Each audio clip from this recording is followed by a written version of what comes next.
I've talked about this quite a bit. I don't know if you've kind of dove into kind of just the power forward depth on this team. Are you concerned with the lack of power forward depth outside of Tobias Harris starting?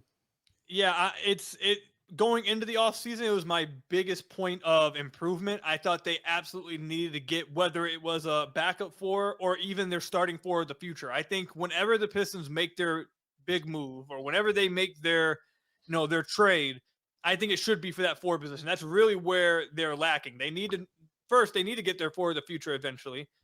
And two, I know earlier, knock on wood, I said that you want great health. And this past year, I know that Ivy went down January, but you did have some pretty good health look outside of Ivy. K didn't go down, Asar didn't go down when she came back, Duran didn't go down, Tobias, like these guys, Malik, THJ, like all of these guys were really healthy, majority of your rotation. So I say that to bring up, like, if Tobias, knock on wood, you know, gets dinged up, misses a game here and there.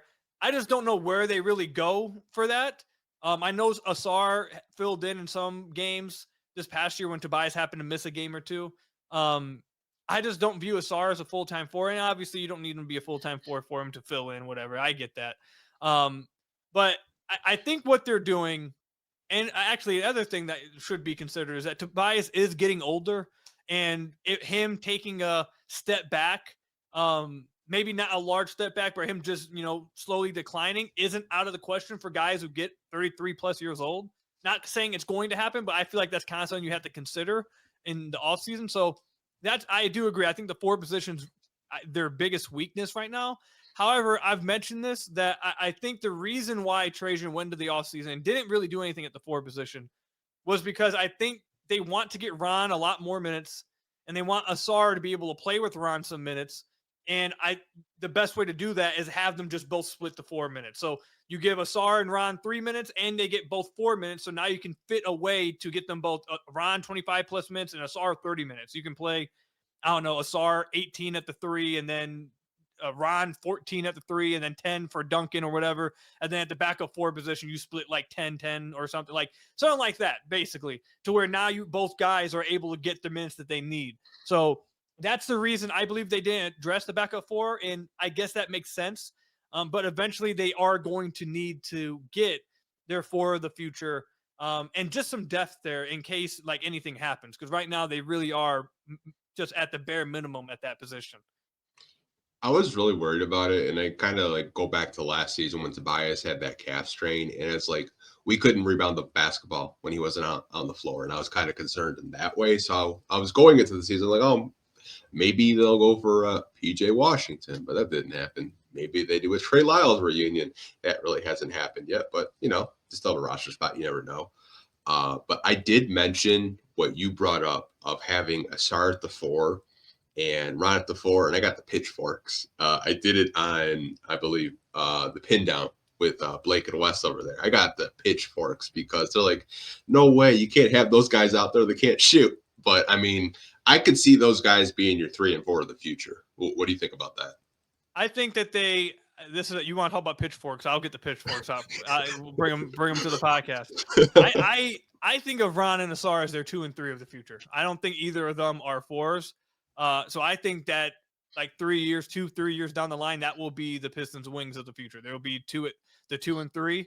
But in the short term, I mean, I don't see what's wrong with having them play. I mean, let me take that back. I do understand where that could come into concern with them both being backup 4s, because I don't think either of them are really. Ron did put up like 10 pounds of muscle though, so maybe he's getting ready to do it. Full time, no, I don't think they're full time 4s, but yeah, I definitely think. I mean, I wrote about this over on my Substack. I was hearing earlier in the offseason that there's some in the front office that really want to see minutes of Ron and Asar and are hoping that Ron develops enough of a shot to where they can get those minutes together on the floor and to see how that works. They did get a very small sample size of it last year. The net rating is great, but again, it's very small sample size where you don't really know, was it garbage time when a lot of those minutes came in? How much of it was actually in the course of a game? So I think they want to see some of those minutes, and I think that will be the way they find it out.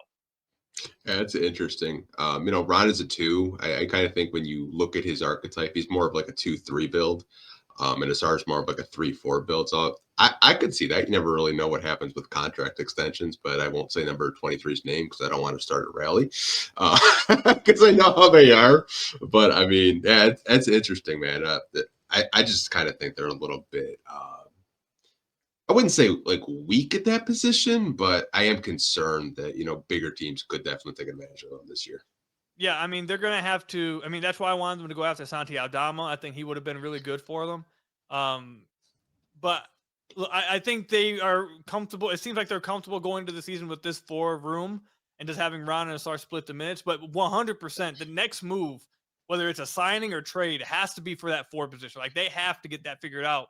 Because, again, Tobias is getting older. And, by the way, he's on a 1-year contract now. Like, there's only 1 year left. It's not like he's here forever. So they got to figure something out, whether it's at the deadline this year or immediately after this season. I'm hoping Tobias takes that Al Horford role and he's just your backup power forward off the bench. Yeah, I could definitely see that. And maybe they can go after someone. I keep seeing people saying go after Laurie. Man, that contract's way too big.